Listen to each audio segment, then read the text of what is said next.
Malkajgiri circle పరిధిలో వినాయక్ నగర్, మౌలాలి, నేరేడ్మెట్ వివిధ కాలనీలలో అక్రమ నిర్మాణాలు ఊపందుకున్నాయి.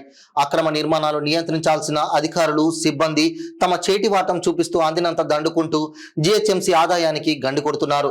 తమ అనుమతి లేకుండా నిర్మాణాలు చేపడితే కఠిన చర్యలు చేపడతామని అధికారులు పైకి హెచ్చరికలు జారీ చేస్తున్నారు.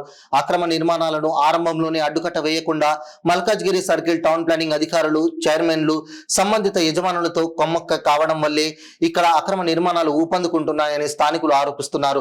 ఇకనైనా జీహెచ్ఎంసీ టౌన్ ప్లానింగ్ ఉన్నతాధికారులు స్పందించి మల్కాజ్గిరి సర్కిల్ పరిధిలో నీరాటంకంగా కొనసాగుతున్న అక్రమ నిర్మాణాలపై చర్యలు తీసుకోవాలని ప్రజలు కోరుతున్నారు.